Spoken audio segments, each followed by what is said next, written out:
Media Suara Pertis.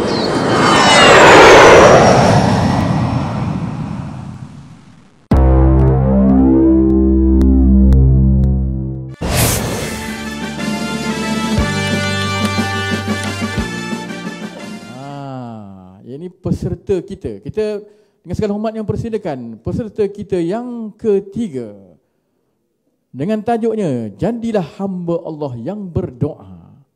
Majlis yang segala hormat yang persilakan.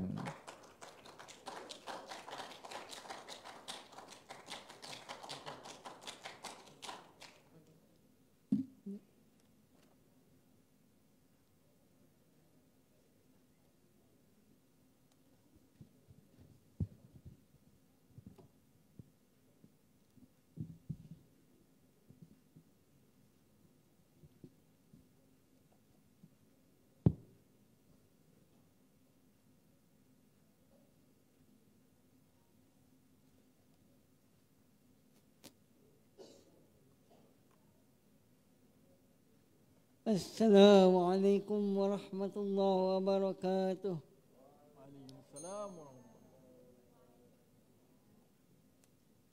Alhamdulillahil qail wa idza sa'alaka ibadi anni fa inni qarib ujibu da'watad da'i idza da'an falyastajibuni wal yu'minu bi لعلهم يرشدون أشهد أن لا إله إلا الله وحده لا شريك له وأشهد أن محمدا عبده ورسوله اللهم صل وسلم على سيدنا محمد وعلى آله وصحبه أجمعين أما بعد فيا أيها المسلمون اتقوا الله أوصيكم وإياي بتقوى الله فقد فاز المتقون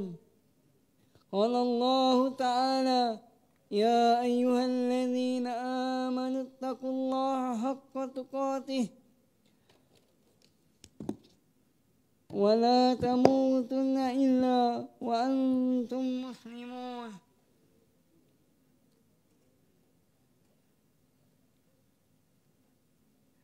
Muslimin yang dirahmati Allah, marilah kita tingkatkan ketakwaan terhadap Allah Subhanahu wa taala, yaitu menurut segala perintah dan menjauhi larangannya, supaya kita memperoleh keredaan dan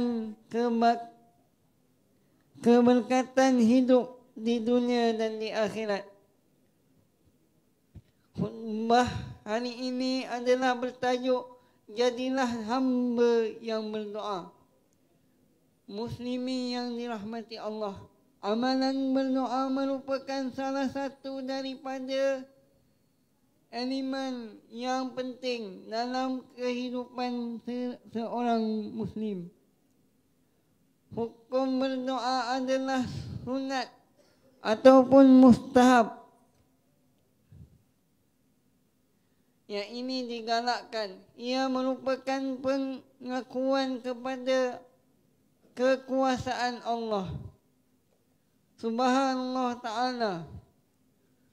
Seruan berdoa boleh dilakukan sama ada dalam keadaan senang atau susah, dikala suka maupun duka, secara bersendirian atau berjemaah. Perintah berdoa terdapat dalam surah Al-Baqarah ayat 186.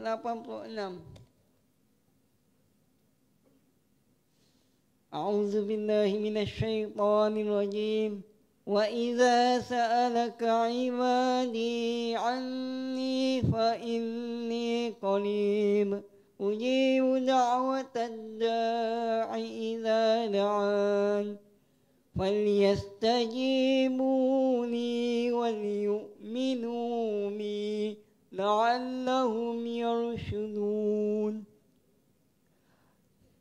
Dan apabila hamba-hambaku bertanya kepadamu mengenai aku, maka beritahu kepada mereka, sesungguhnya aku sentiasa hampir kepada mereka.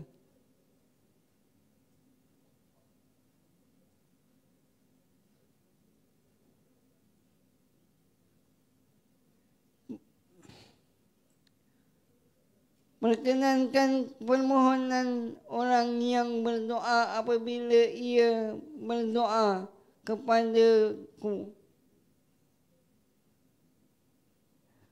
Menurut Imam Al-Qurtubi, ayat ini menunjukkan perintah Allah Subhanahu wa taala supaya sentiasa berdoa dan beribadah kepadanya, dan dijanjikan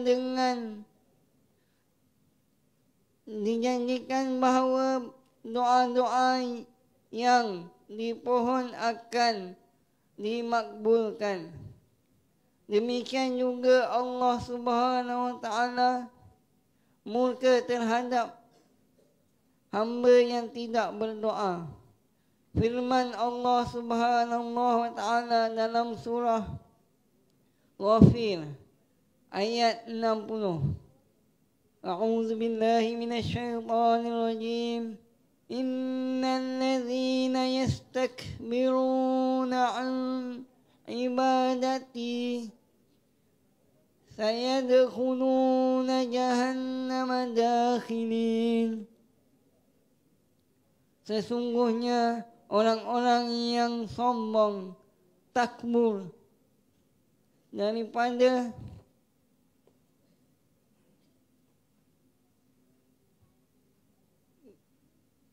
beribadat dan berdoa kepadaku akan masuk neraka Jahannam dalam keadaan hina.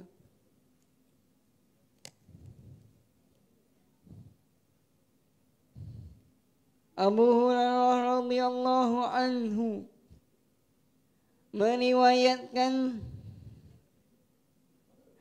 tentang kelebihan berdoa seperti dalam hadis Nabi sallallahu alaihi wasallam bersabda, "Laisa syai'in akrama ala Laisa syai'in akrama Allah ta'ala minad doa." Tidak ada sesuatu yang lebih mulia di sisi Allah selain daripada berdoa. Riwayat At-Tirmizi, Muslimin yang dimuliakan. Amalan saling mendoakan antara seorang dengan yang lain adalah sunnah Rasulullah SAW yang sewajarnya menjadi ikutan dan tauladan oleh setiap manusia. Doa berperanan menjalin kasih sayang dan mengeratkan perhubungan mesra sesama insan. Sebagai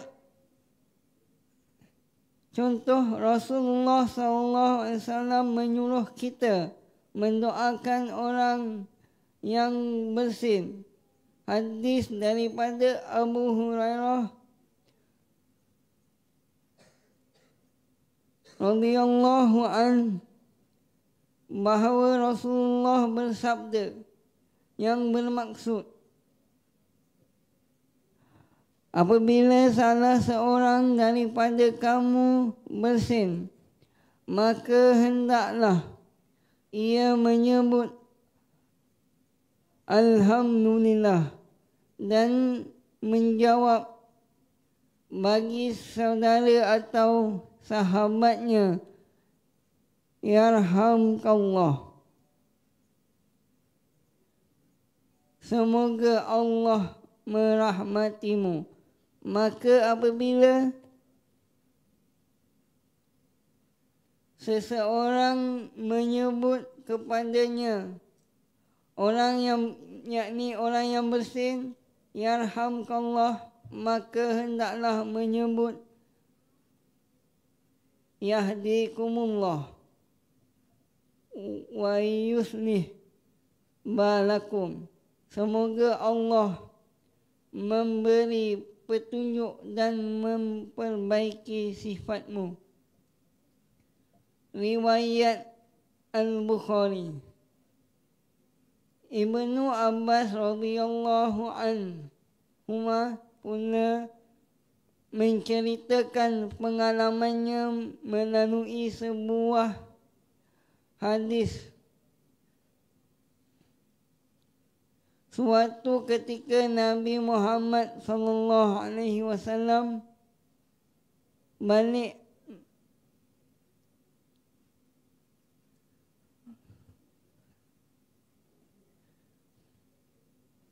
baginda berwuduk.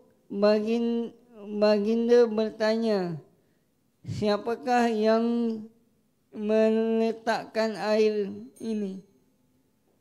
Setelah baginda diberitahu, baginda pun berdoa, Allahumma faqihu fid din.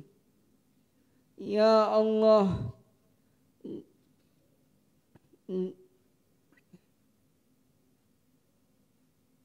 pandaikanlah dia dalam bidang agama. Riwayat Al-Bukhari. Demikian juga apabila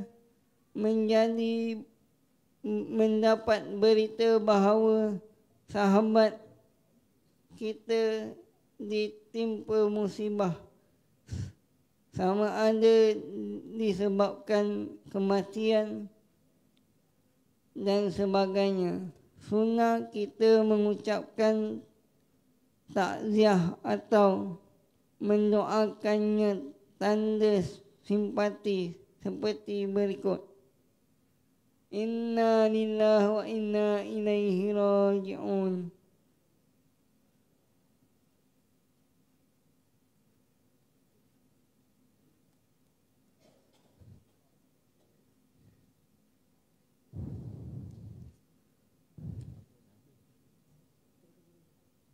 Muslimin yang dirahmati Allah,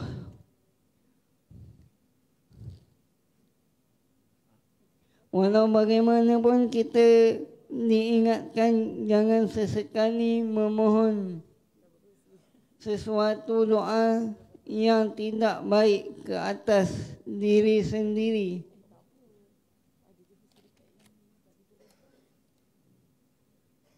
Anak, harta, benda atau ke atas sesiapa sahaja dari hamba Allah, seperti mendoakan seseorang supaya dilaknat Allah Subhanahu wa taala, dipendekkan usia, ditimpakan bala bencana, dimusnahkan harta benda dan lain-lain perkara buruk. Islam mengajar kita sekiranya dizalimi oleh seseorang, maka hendaklah menyerahkan perkara itu kepada Allah Subhanahu wa taala. Menurut Aisyah radhiyallahu anha bahawa Rasulullah sallallahu alaihi wasallam suka memilih doa-doa yang lengkap dan padat yang menghimpunkan perkara penting mengenai urusan dunia dan akhirat. Antara doa-doa baginda adalah Allahumma inni as'alukal afiyah fid dunya wal akhirah